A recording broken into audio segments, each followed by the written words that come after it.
IVM.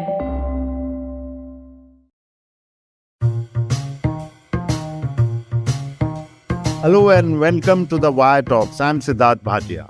The recent revelations by former Jammu and Kashmir Governor Satya Pal Malik in an interview to The Wire about the deaths of 40 soldiers in the Pulwama attack in 2019 have caused major political reverberations. While the government has remained silent, opposition leaders want to know the facts behind the attack, which was then blamed on Pakistan.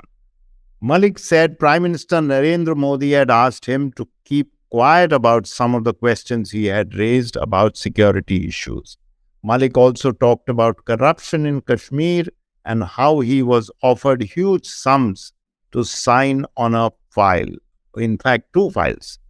In August 2019, soon after the BJP won the general elections, Article 370, which had given Kashmir a special status, was revoked by the government, which shocked the citizens of the state and much of the world.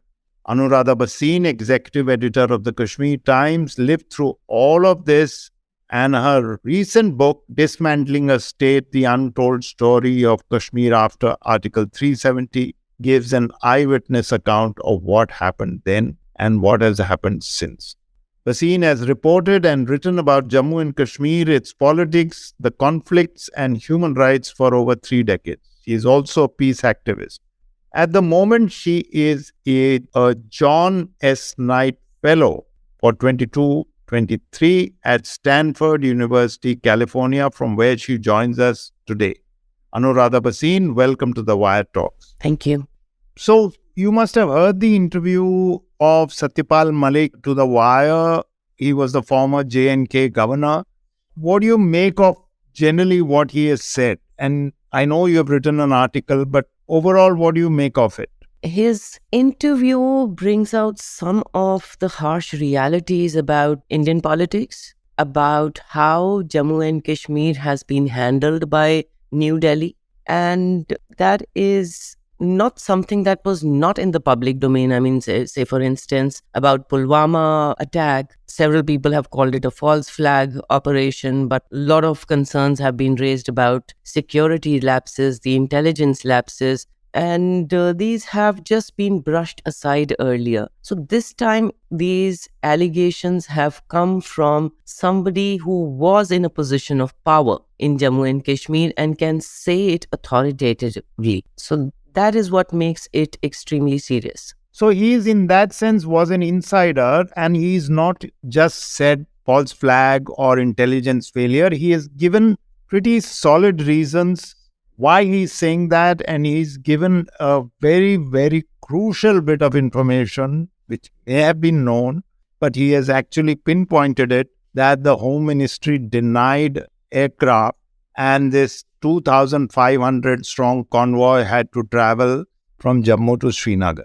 So that makes it significant, wouldn't you say? Yes, definitely it is significant. He's talking about he has insiders' information. And then what is shocking is that he talks to the Prime Minister about this. He talks to the NSA about this, and they have asked him to keep quiet. And he also gives reasons. He says he was told, not in exact explicit words, but that they wanted to use it for another occasion, which was elections, is how he speculates it. And of course, that we saw how it was used. Definitely, yes.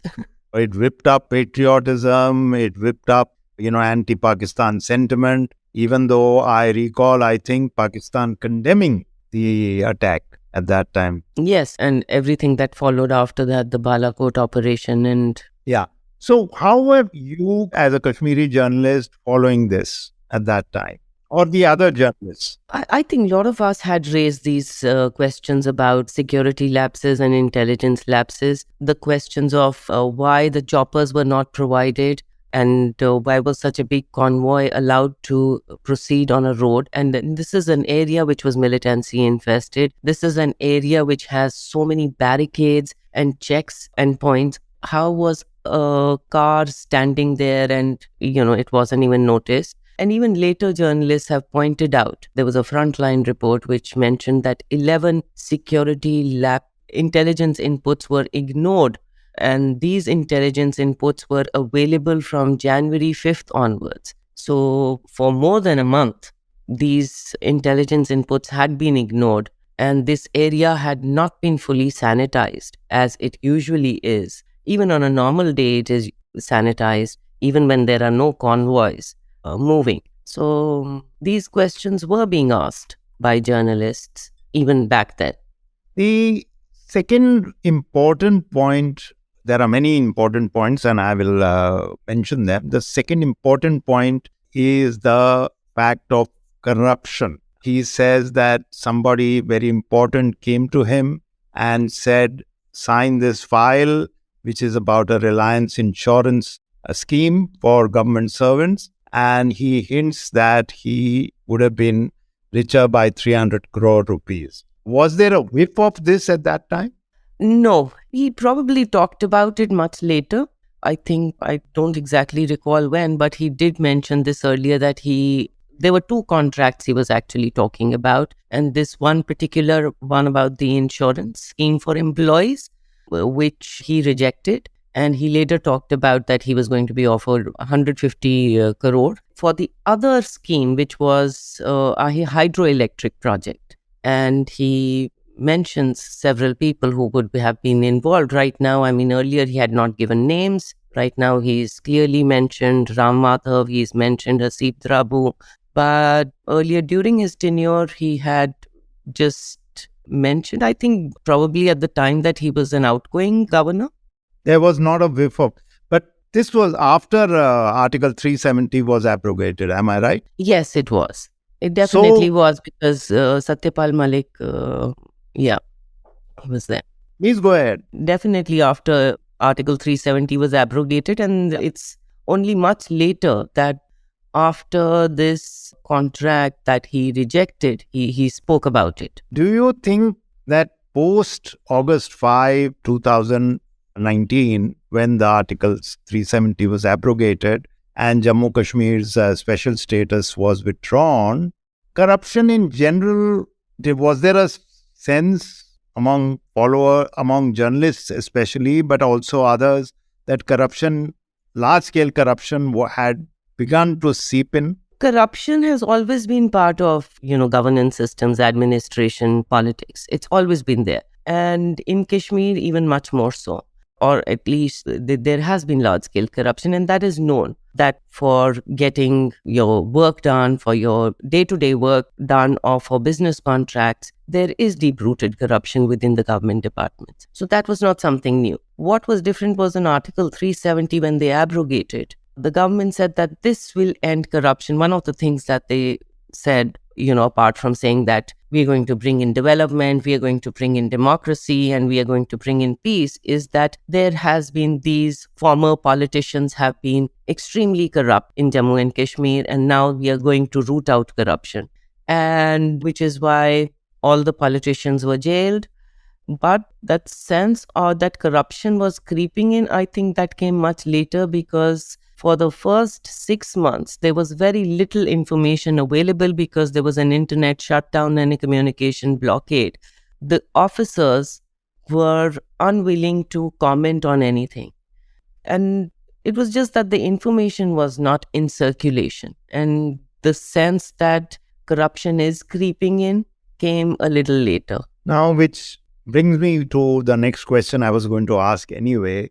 Immediately after this happened, the situation for journalists became quite bad. And I'm focusing on journalism. Of course, the common citizen really felt the brunt of it. There is no question about it. The government kept on saying everything is normal. It's wonderful. Shots of people having street food, not showing the enhanced security. But since your book really goes into how journalists were facing, just bring back those days. They were horrible days, but you've written about them.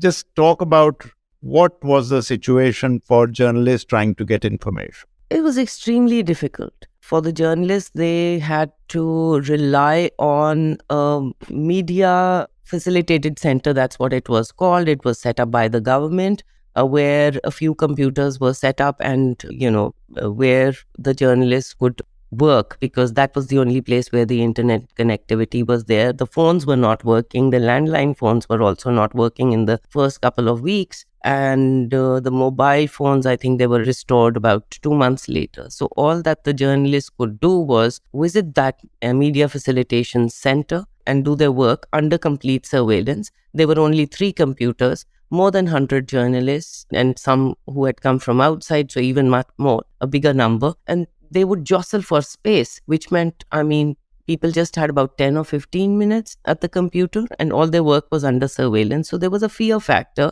under which they were operating. Number 2, the officers were either too arrogant to talk to them, or the officers were also operating within a climate of fear. So there was very little information available. There was daily press briefing that used to happen. They called it a daily press briefing. On certain days it didn't happen, but where no questions were encouraged by the journalists. One officer would address the press briefing and that was all you were expected to report. Other than that, the newspapers, several of them were not being published. A couple of them were being published, had been shut down. And even the others, they were just truncated forms of themselves. There was no source of information available. Journalists were unable to even authenticate news from any sources. And there was also a self-imposed fear or that if they publish anything critical, that there will be some action. And in later months, as there were journalists who were summoned for reports that were critical of the government, they were harassed, they were intimidated, and that kind of a system continues even today. Much more so today, after the internet ban was lifted and, journalists could probably write more freely, and which they did. Some very good investigated reports started coming out. There were very few, but the government was trying to maintain a complete control. And that was the idea, to silence journalism, to make journalists more pliable, to compel them to only talk about the achievements of the government and not ask questions. And so whoever wrote anything was either summoned, was slapped with criminal cases. Journalists have been arrested and they continue to be arrested. You had recent arrest of one journalist, Irfan Miraj, who's been picked up for doing a story he did in 2000, for documentation work that he did for a human rights organization in 2010.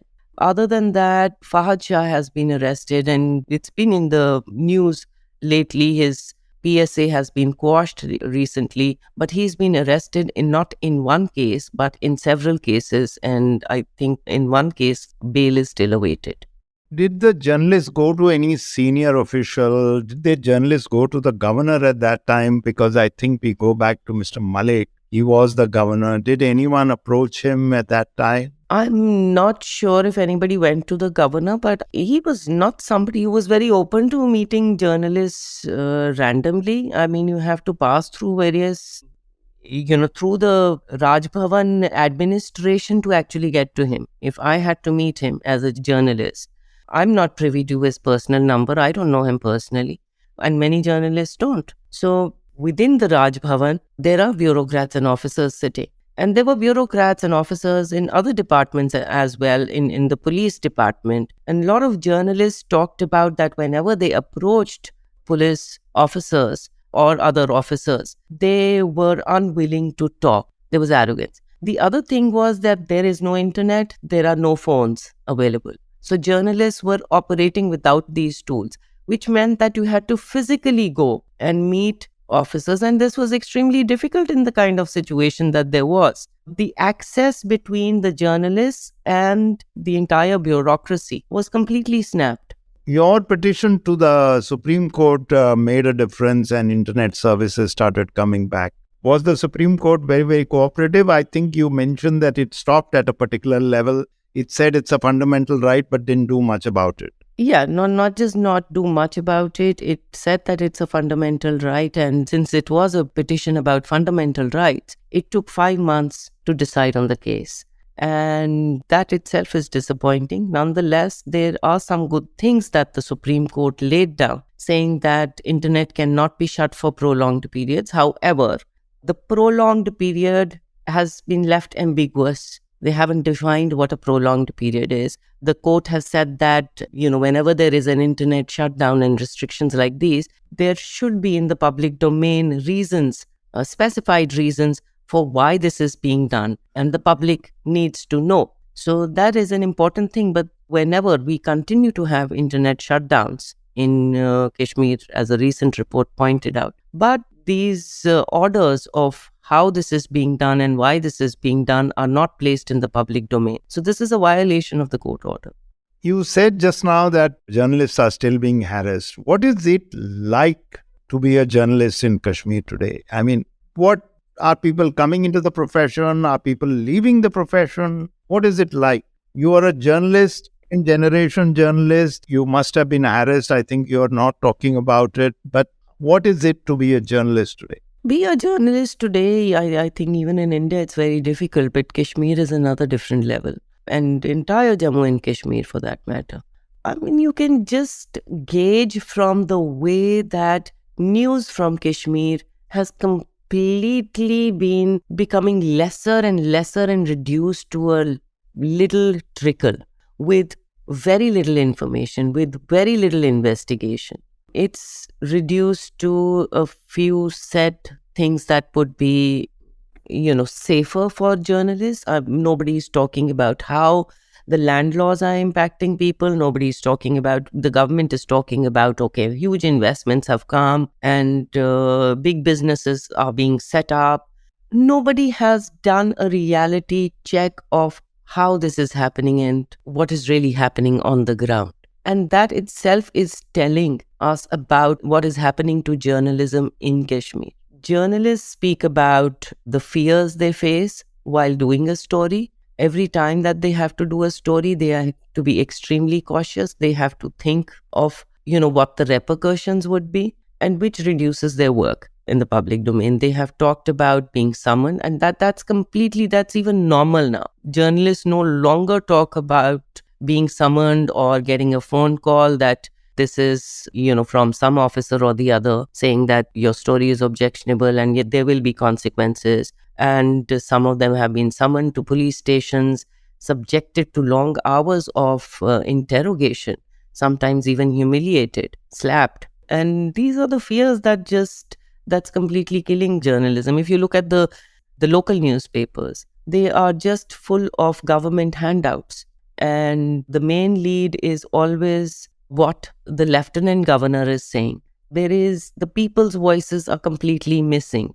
And these are newspapers that were pretty much vibrant in a decade ago.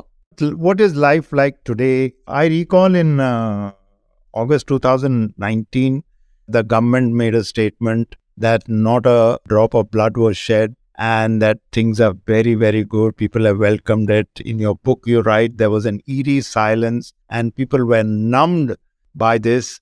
You talk about this veteran communist leader. You talk about your own feelings. And of course, you've spoken to so many people on the ground where they are just shell-shocked, as it were. Military presence went up. The whole barbed wire went up. What is it like now? 4 years later? 4 years later, it's very difficult. The information is really not in circulation, I would say. No, for the common person. Even for the common person. What is it like? I mean, the way that before 2019, the connection between the journalists and the people was much stronger because the journalists could move out freely, could talk to people freely.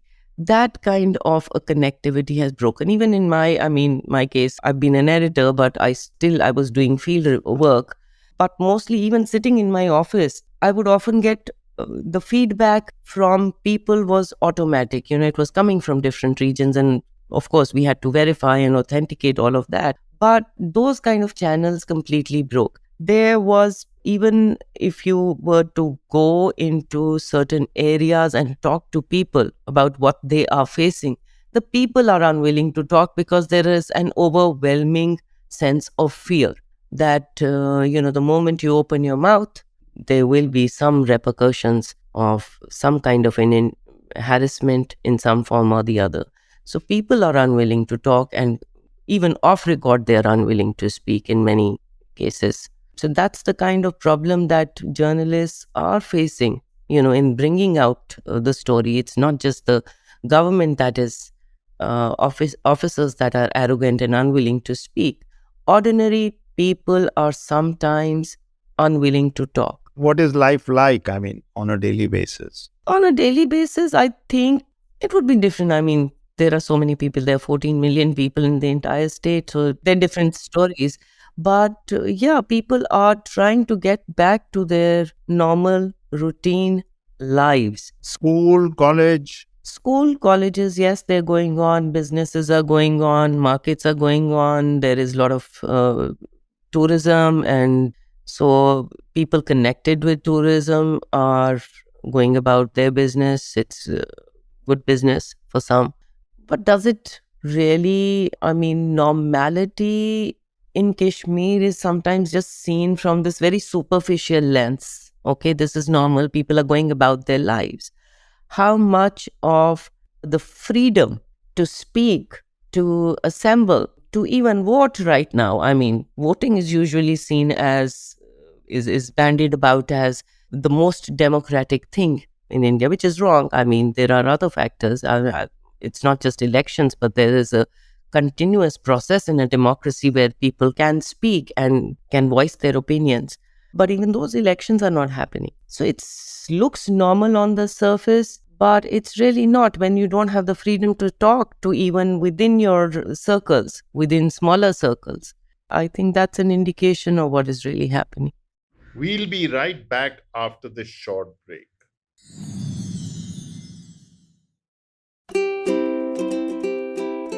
Who are you really? All right, so on the Habit Coach podcast, we have Doug Dane, and we're going to be talking about understanding our own identity and what our mistaken identities are. He's a fantastic coach. Check out the episode on the Habit Coach podcast.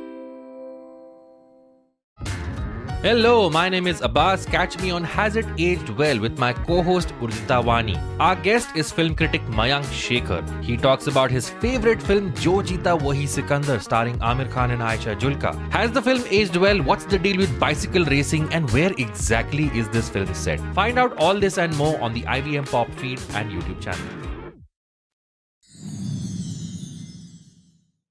Welcome back to the Wire Talks. Your article in the New York Times brought a lot of criticism from official sources, Anuradha, where you said that everything you had said was completely wrong.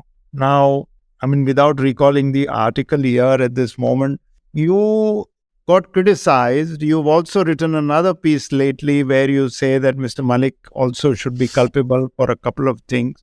I'm saying, can you write these things while you are in Kashmir? Or would you get harassed? You happen to be outside for right now but that's just by default. But while I was there, I was writing. Definitely I was writing, but I don't know if I was there and I had written for New York Times, it may have been much different, because I noticed, and this is what a lot of journalists have talked about, when you write for a foreign publication, there's more harassment.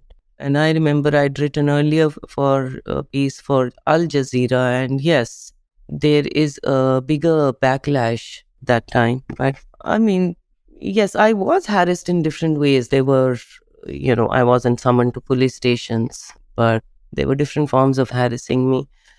If I had been there and written this, maybe the reaction might have been different. But did anything happen while you were sitting elsewhere? No. After the New York Times article, No, not really. But the government went out of its way to comment on it. Yes, definitely they did. They commented on it and they vindicated my stand, because, they have that, I'm saying something as a journalist, I'm bringing out certain evidence over there. And if you have a counter view, you can give a counter view. There was no counter view. You just completely in a blanket way, just say that this is false information. Okay. Place the evidence, place the counter evidence and say what it is like. It wasn't. And there's a complete intolerance to what I was saying. So they proved my point. Exactly. I think that point has been made here on several other occasions also. Yes, of course, in many. Now, you said tourism is increasing, government is saying a lot of investment is coming. We don't know because there are no official confirmation of what investment is coming. Is that correct? Yes, what investment. So here is the government trying to say everything is going to be rosy and Article 370 is what has made the difference, but journalists have no way to confirm it. But now there is talk of elections. Do you think, when will they happen? I haven't heard the talk of elections as yet. I mean, they've even stopped talking about elections after the Delimitation Commission report, which was a complete gerrymandering of boundaries. And not just gerrymandering, it was a butchery of boundaries the way it had been done. But they're not talking about elections. And I don't think they're going to have elections, not before they have the Indian elections. They want to be sure that the way that the gerrymandering had been done, it was tailored to suit the ruling party, which is the BJP, and to ensure that the BJP gets a majority in Jammu and Kashmir.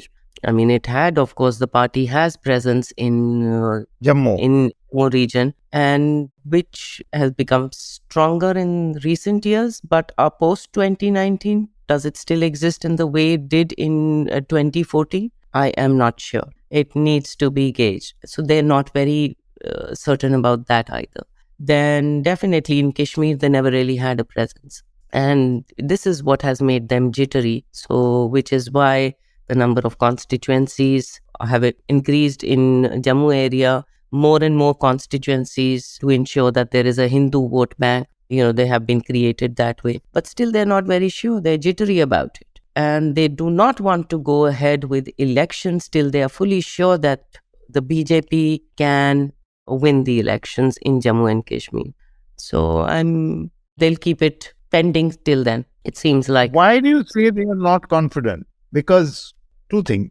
Maybe devil's advocate, maybe an outsider's view. Jammu had a lot of support for the BJP in the past. One. You said that we don't know whether it still exists. Two, there has been an attempt for Hindu consolidation in various places. Now the districts, the regions have been changed around. Maybe when you say gerrymandering, I suppose you mean by a little bit of manipulation here and there. So they should be kind of more supportive. Why would Jammu region residents not be supportive? Why would the BJP be underconfident? I'm intrigued. Yes, because after 2019, and I said, BJP had consolidated its base in Jammu after 2008. In 2008 elections, they had not won too many seats, but in 2014 that changed completely. They had 25 seats, which was a huge number, earlier it had never been more than 5 or 6. And what changed in post 2019 is that people of Jammu region are not happy with the changes post Article 370. There was a gradual realization. Earlier, they thought that this was only aimed at disempowering Kashmir. And, people in Jammu were not really bothered. But later they realized that they stand to lose their jobs to outsiders, their businesses, their lands, and all of that. So people in Jammu are not happy. People in Jammu feel that if there is going to be an influx of people, it is going to be in Jammu region, not in Kashmir. Because Jammu is it is a more peaceful area. 2, it is geographically and culturally linked to mainland India. So anybody who's going to come and settle is going to settle in Jammu region. And that's what they fear. They fear that with opening of jobs and businesses and lands to outsiders, they stand to lose. Their culture is going to be impacted. Of course, Jammu was very cosmopolitan, and over the years, it has absorbed a lot of communities, even Kashmiris. But it has its own distinct culture, and they feel that this would be completely diluted. People from outside Jammu and Kashmir are going to come. So there are reasons why BJP should feel a lack of confidence in going ahead with the elections. And after the 2019, they could perhaps experiment a bit more. But before 2024, if they hold the elections, in whatever form, we shall not go into that detail at this moment. But if they lose, if they don't make it as the majority party, that could be demoralizing otherwise. Is that what Yes, exactly. Because Kashmir has always been, at some level for BJP particularly, it has been an election issue, for the pan-Indian elections. It's always been there. I mean, the 2019 elections, it was all Kashmir. In 2024, they have nothing on their record book to show. What have they done in India? Except for Article 370. And if Article 370, they're going to project it as a victory. And at the same time, if they lose elections here, they will not be able to use it anymore as election strategy. So I don't think they're going to have elections till then. Okay, so there was a hint of a talk a few months ago, and that's vanished, you're saying. That's vanished. And this is interesting because the first thing that they, while revoking Article 370, one of the main promises was that there will now be democracy and equality in Jammu and Kashmir. Of course, right from the very first moment, we've seen how the entire region was militarized. Curfew was imposed. People's day-to-day civil liberties were completely suspended. Communications were blocked for a long, long time, and which was never democratic. It was the first sign that there is no democracy. There is even lesser democracy than people enjoyed earlier. 4 years later down the line, we still don't have elections. And the elections which most politicians talk about, as I said earlier, it's always projected as the most democratic thing. Even that is not being done. Yeah. One last question. Do you think there is any possibility that something could happen where it could be either reversed or some kind of mechanism by which civil liberties can be restored in Jammu and Kashmir? I think civil liberties need to be restored as an immediate. And it's a very difficult thing to reverse because once you've opened the doors for people from outside to settle in, and how much of this has changed at the ground level. When I talk about land, I mean, recently we've had people, they've changed the land laws. And through the land laws, a lot of people are being now rendered homeless. And whether they did not have adequate papers or whether they had them or whether they were really encroachers, it has not been investigated. But people have lost what they had. Can that be given back to them? Land is the crux of the whole thing. Land is a very important thing because with land, your economic stability, your financial stability, your psychological even factors, stability, all these are linked to that. So that is one. If people have been given domicile status and, how are you now going to distinguish between the old state subjects and say, okay, the domiciles go back, now you have no right to be here. So these are problematic things. And if they don't start right now, it is going to become even more and more difficult as the years go by. The other thing is that, Kashmir has always been, Kashmiris have never really, there has always been a kind of distance between New Delhi and when people of Kashmir. There's been a lot of alienation and disillusionment, and that alienation has deepened. How can that be reversed? So these are some of the key things that need to be thought about, and I think the way forward would be, I'm not that pessimistic, but I say that these things need to be borne in mind. But the way forward has to be engagement and dialogue with people at various levels, all people of Jammu and Kashmir, including Ladakh. Even Ladakh isn't happy, Yeah, in a sense, one must say that the way forward was always dialogue, but it's more so right now. More so right now. You need to have consultations with people at various levels. What do the people want? And that's not happening at all. That's not happening. That's never really happened. Other than elections, it's never really happened. People have to be involved at all time in a democracy, in a liberal democracy, even after the elections. Yeah, so that's, honestly speaking, Anuradha, we are ending on a slightly note of, shall I say, pessimism. But I want to say pessimism, things change and it's difficult. It's difficult, so it just makes a process forward for a better arrangement more difficult. You need people at policy level, at the political level who understand this, right? Yeah, and who are committed and who are visionaries. And that's a little wishful thinking right now, but I'm sure it will change. Yeah. Just a thought just struck me. A few months ago, Rahul Gandhi unfurled the national flag in Srinagar. Did it make any difference at all? How was it seen? I mean, a lot of people, it was interesting for me because a lot of people came out in Jammu, throughout Jammu region. And what was interesting is when he crossed the Banihal tunnel, there were people in Kashmir coming out, and this was people coming out on their own voluntarily and standing with him. And he was carrying national flag. Flag has never been an issue in Kashmir. I mean, of course, people have been disillusioned and alienated, but it wasn't the flag that they were supporting, or it's never the flag that they are opposing. It's what he was saying that they stood with him. He is asking questions of the government. He is willing to listen to the people. And people wanted to invest in him, it seemed, and invest in him because of what he was saying. So they even stood there while he hoisted the national tricolor. And that was interesting, an interesting development even for me. I hadn't expected that. Okay. So there we are.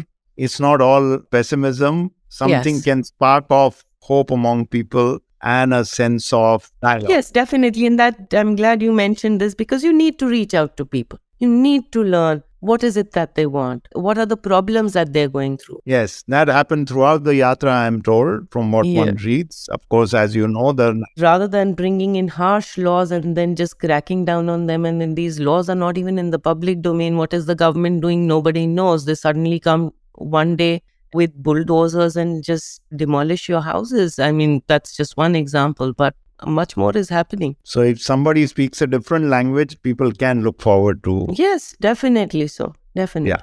So I'm glad we looked at the situation in all its complexity rather than just applying, the usual yardsticks about Kashmir, alienation, distance, etc., etc. Thank you very much for giving. Thank you so much. Perspective.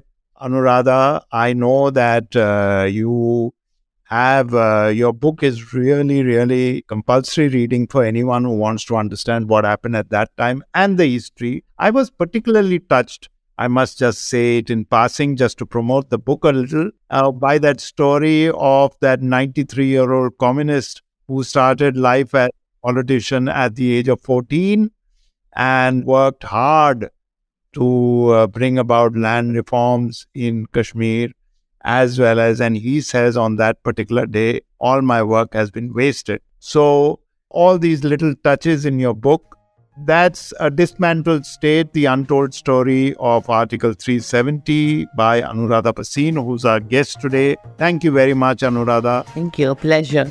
Yes. And we'll be back once again next week with another guest on The Wire Talks. Till then, from me, Sidharth Bhatia, and the rest of the team, goodbye. You can check out this podcast and other interesting ones on the Wire website, the IVM podcast website, app, or wherever else that you get your podcasts.